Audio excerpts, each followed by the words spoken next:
On February 7, 2026, at exactly 3:47 p.m. Eastern Standard Time, inside the iconic chamber of the United Nations Security Council in New York City, 15 hands rose in a vote that American intelligence officials are calling the most catastrophic diplomatic collapse in the nation's 250-year history.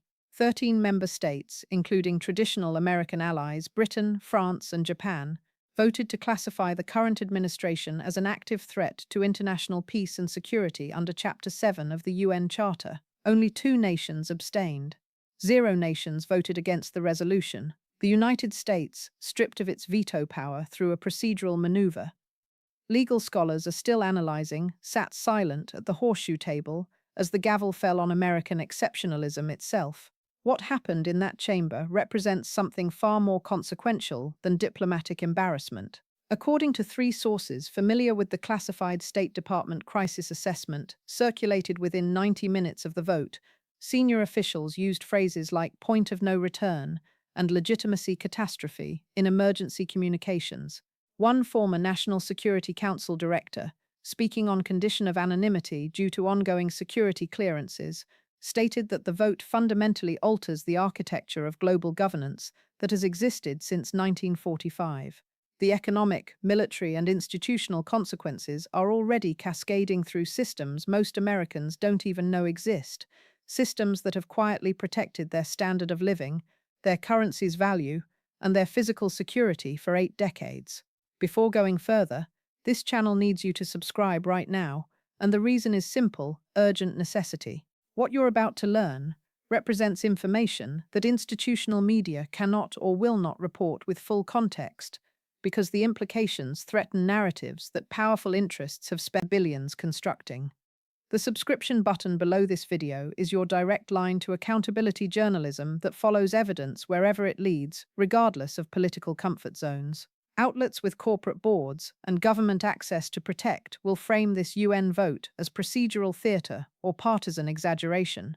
You'll understand why that framing is dangerously incomplete within the next 25 minutes, but only if you're still here, which means subscribing to ensure you receive every update as this constitutional crisis accelerates toward its inflection point in the coming weeks. The credibility of what follows rests on documentation that can be verified independently. The Security Council resolution itself, designated as Resolution 2847 in official UN records, spans 47 pages and cites 132 specific incidents occurring between January 20th, 2025 and February 1st, 2026. These incidents include 18 documented violations of international humanitarian law, 23 breaches of diplomatic protocols established under the Vienna Convention, and 41 instances of what the resolution terms systematic destabilization of rules-based international order. The resolution was authored primarily by diplomats from Norway, Belgium, and South Korea, nations that have maintained defense partnerships with the United States for decades, which makes their participation particularly significant from a historical alliance perspective. 3 intelligence sources, 2 currently serving in European diplomatic missions, and 1 recently retired from the State Department's Bureau of Intelligence and Research, have confirmed that classified cables began circulating among NATO members as early as November 2025, discussing the possibility of this exact scenario. Those cables, portions of which were leaked to international media outlets on February 8th, explicitly warned that continued American policy directions were creating conditions where allied nations would face a choice between loyalty to institutional frameworks and loyalty to bilateral relationships. One cable, sent from the U.S. Embassy in Brussels on November 19, 2025, and marked sensitive but unclassified, used language that career diplomats found unprecedented, stating that European capitals were conducting insurance planning for scenarios where American security commitments became unreliable or counterproductive. The resolution passed with support from 13 of 15 Security Council members. Britain, France, Russia, and China all voted in favor. Japan, South Korea, Brazil, and South Africa voted in favor. Ecuador, Algeria, and Slovenia voted in favor. Mozambique and Sierra Leone, nations with minimal direct American economic exposure, also voted in favor. Only India and the United Arab Emirates abstained. and according to two diplomatic sources familiar with their internal deliberations, both nations faced intense pressure from Washington in the 72 hours before the vote, pressure that included threats to restrict technology transfers and cancel pending arms deals worth a combined $8 billion. The fact that even under that pressure, neither nation could bring itself to vote against the resolution tells you everything about how isolated American positioning has become in international forums. The procedural maneuver that stripped the United States of its veto power represents legal territory that international law professors are describing as precedent-setting. Under Article 27 of the UN Charter, permanent Security Council members cannot exercise veto power on matters where they are parties to a dispute. Previous interpretations had always treated this provision as theoretical, never actually invoked against the United States, Russia, or China in substantive matters. But on February 6, 2026, the Security Council's legal counsel, acting on a request from 12 member states, issued a 31-page opinion concluding that when a permanent member is itself the subject of a Chapter 7 determination, the conflict of interest is so fundamental that veto power is automatically suspended for that specific vote. The opinion cited three historical precedents from the 1950s and 1960s involving Britain and France during decolonization crises, situations where those nations were effectively recused from votes concerning their own military actions. Three constitutional law scholars, including one former federal judge who served on the D. Circuit Court of Appeals for 14 years, have stated in separate interviews that this procedural interpretation, while legally controversial, may actually withstand challenge because the UN Charter's language is sufficiently ambiguous to support multiple readings. What this means practically is that the United States cannot simply dismiss the vote as illegitimate procedural gamesmanship. The vote happened under interpretations of rules that the United States itself helped write in 1945, rules that assumed permanent members would never place themselves in positions so antagonistic to collective security that recusal became necessary. The evidence specificity embedded in Resolution 2847 makes dismissal through denial functionally impossible. Page 12 of the resolution details an incident on August 3, 2025, at 2:23 a.m. local time in the South China Sea, where, according to satellite imagery from French intelligence assets, vessels operating under direct executive authorization conducted operations that violated freedom of navigation principles the United States had championed for 70 years. Page 19 documents communications intercepts from September 14, 2025, showing coordination between administration officials and foreign actors in ways that career intelligence professionals characterize as unprecedented divergence from institutional protocols designed to prevent foreign influence in domestic policy formation. Page 26 includes testimony from four former cabinet-level officials, each of whom resigned between June and October 2025, describing decision-making processes they witnessed that prioritized personal loyalty over constitutional obligation in matters involving classified national security information, international treaty compliance, and appropriations approved by Congress. If you found that last section disturbing, hit the like button right now, because that simple action does two things simultaneously. First, it signals to this platform's algorithm that content holding power accountable deserves amplification over celebrity gossip and corporate-sponsored distraction. Second, it creates a documented record of how many people are paying attention to institutional collapse in real time, which matters more than you might think when elected officials and their staffers monitor engagement metrics to gauge political pressure. Every like is a vote for reality-based discourse in an information environment designed to bury it under algorithmic noise. The timeline that led to February 7th's vote didn't begin in 2026 or even 2025. It began on January 20th, 2025, at 12:01 p.m., when certain executive orders signed within hours of inauguration triggered alarm within career diplomatic and intelligence communities. According to 5 sources who participated in transition briefings during December 2024 and January 2025, incoming administration officials expressed open skepticism about intelligence assessments regarding foreign interference, climate security risks, and alliance obligations in ways that briefers found inconsistent with factual records and dismissive of institutional expertise built over decades. One transition briefing on January 8, 2025, concerning NATO Article 5 obligations, ended with an incoming senior official stating that mutual defense commitments were transactional arrangements subject to renegotiation based on burden-sharing metrics, language that directly contradicted 75 years of treaty interpretation, treating Article 5 as automatic and unconditional. By March 2025, European intelligence services were circulating assessments among themselves, separate from normal intelligence sharing protocols with the United States, that expressed concern about reliability of American commitments.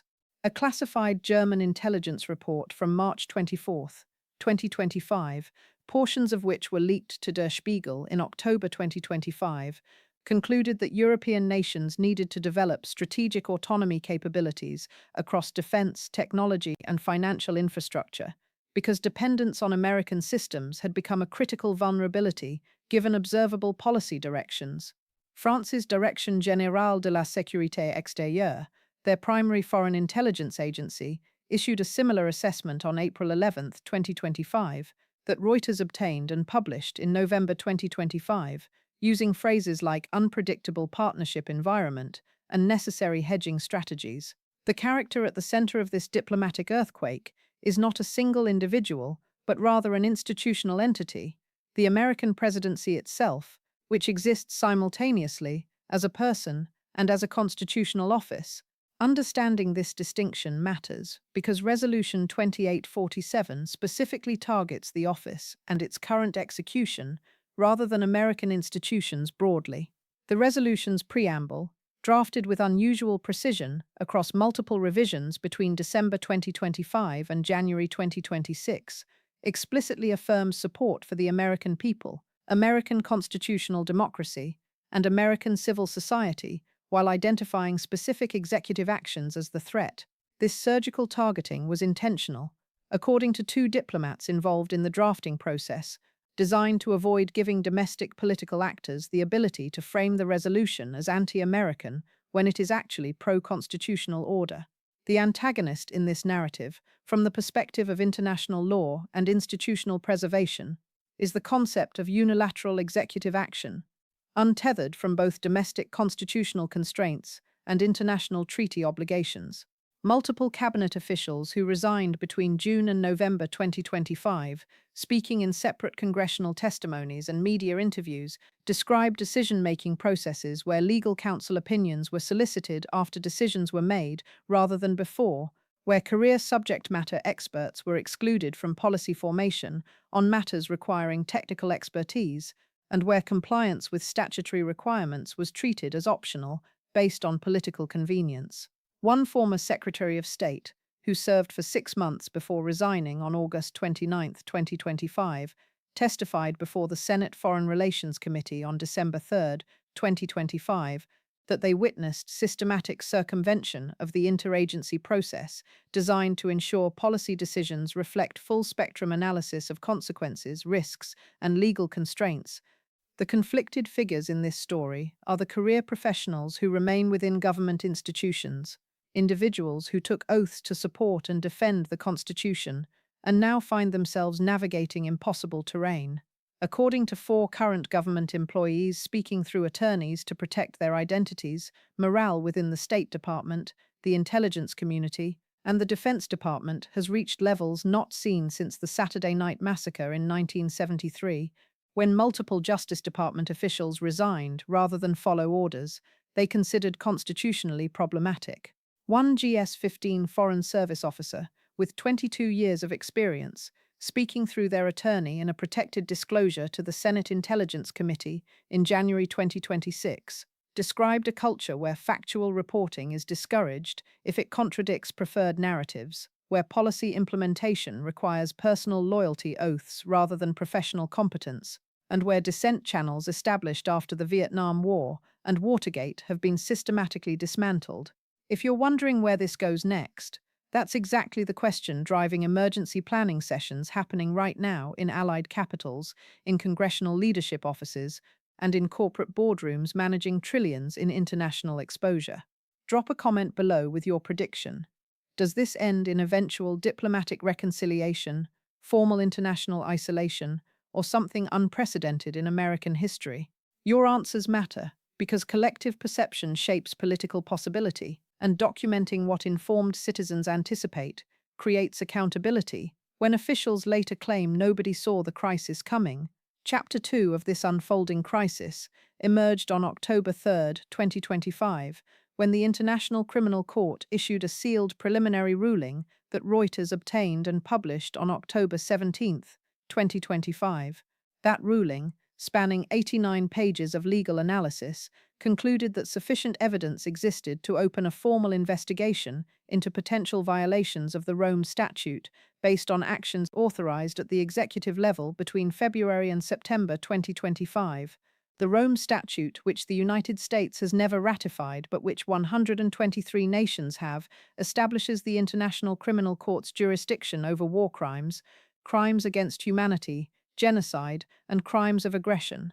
The preliminary ruling specifically identified actions in two foreign policy theaters as potentially meeting the legal definition of aggression, defined under Article 8 of the Rome Statute as the planning, preparation, initiation, or execution of an act of aggression, which by its character, gravity, and scale constitutes a manifest violation of the Charter of the United Nations.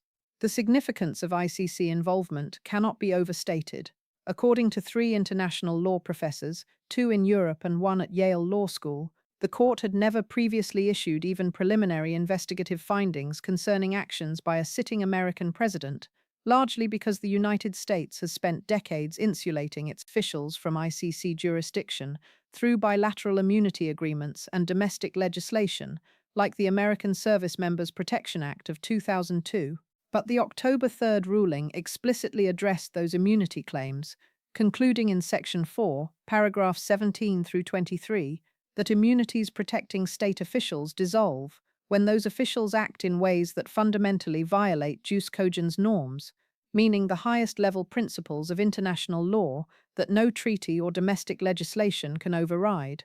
The ruling cited precedents from Nuremberg, the International Criminal Tribunal for Yugoslavia, and the Special Court for Sierra Leone, all of which established that official position provides no immunity for acts constituting the gravest international crimes.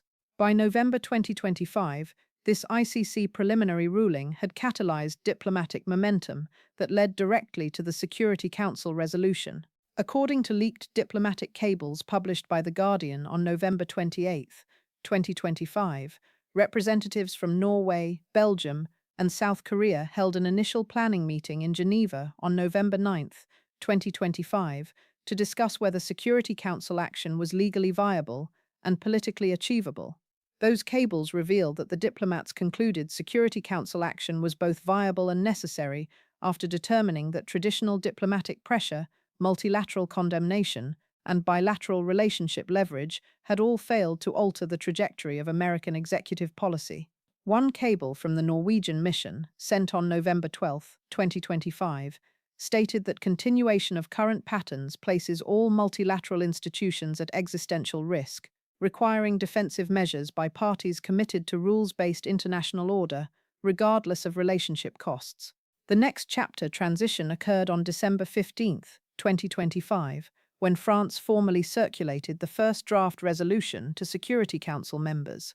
This draft, obtained by Foreign Policy magazine and published on December 23, 2025, was 21 pages and contained much softer language than the final version adopted on February 7, 2026. The December draft called for urgent dialogue and immediate consultation with allied partners rather than Chapter 7 designation. But according to 3 diplomats briefed on the drafting evolution, the language was systematically strengthened across 7 revisions as more evidence emerged during January 2026, and as diplomatic outreach efforts, attempting to forestall formal action, were rebuffed or ignored by White House officials. 4 specific incidents during January 2026 appear to have been decisive in convincing wavering Security Council members to support the resolution. The first occurred on January 8, 2026, when satellite imagery confirmed military equipment movements that directly contradicted public statements made by administration officials. The second occurred on January 14, 2026, when intercepted communications shared among Allied intelligence services through Five Eyes protocols revealed planning for actions that European defense ministers concluded would violate sovereign boundaries without UN authorization or host nation consent. The third occurred on January 21, 2026, when a former National Security Advisor, testifying in closed session before the Senate Armed Services Committee, provided documentation that the New York Times partially published on January 23, 2026, showing that formal military advice was repeatedly overruled without documented national security rationale and replaced with decisions that career military lawyers assessed as potentially violating laws of armed conflict. The fourth occurred on January 27, 2026, when economic actions targeting allied nations were implemented despite Treasury Department analysis, leaked to Bloomberg on January 29, 2026, warning that such actions would trigger retaliatory responses endangering the dollar's reserve currency status. Hit the like button again if you're connecting dots between seemingly separate news cycles and recognizing patterns that corporate media treats as isolated incidents rather than coordinated policy. The like button is your megaphone in an information war where truth competes against billion-dollar narrative construction budgets. Use it. By late January 2026, the diplomatic situation had deteriorated to the point where traditional American allies were publicly using language previously reserved for adversarial relationships. On January 24, 2026, the German Chancellor delivered remarks at the Munich Security Conference preview session that Politico Europe described as the bluntest criticism of Washington by a German leader since the 1960s. The Chancellor stated that partnership requires predictability, legality requires accountability, and when both are absent, sovereign nations must protect their interests through alternative arrangements. The French president, speaking on January 28, 2026, in an interview with Le Monde, said that European strategic autonomy has transitioned from aspirational goal to existential necessity in a remarkably short timeframe, and that we can no longer outsource our security to partnerships that have become liabilities. The British position proved particularly significant given the so-called special relationship that has defined UK cooperation since World War II. According to classified British government documents that the Times of London obtained and published on February 2, 2026, the UK Foreign Secretary presented a formal assessment to the Cabinet on January 30, 2026, concluding that Britain faced a choice between institutional credibility and bilateral sentimentality. The assessment, spanning 63 pages, argued that voting against or abstaining on the Security Council resolution would damage Britain's standing in multilateral forums, undermine its post-Brexit strategy of building influence through institutional leadership, and associate British foreign policy with actions that the UK's own legal advisers assessed as potentially violating international law. The Cabinet voted 17-4 to support the resolution, according to sources familiar with the deliberations, a remarkably lopsided result given the gravity of voting against the United States in the Security Council. The morning of February 7, 2026, began with last-ditch diplomatic efforts that sources describe as chaotic and ineffective. According to 4 people briefed on the communications, calls were placed from senior administration officials to counterparts in London, Paris, Tokyo, and Berlin between 6 a.m. and 10 a.m. Eastern Time. Those calls, which multiple sources characterized as more threatening than persuasive, reportedly included warnings about consequences for bilateral trade, defense cooperation, and intelligence sharing. One European foreign minister, speaking to CNN on condition of anonymity on February 8, 2026, described the tone of these calls as precisely the approach that created this crisis in the first place, believing that threats replace dialogue and that power dynamics eliminate the need for legality.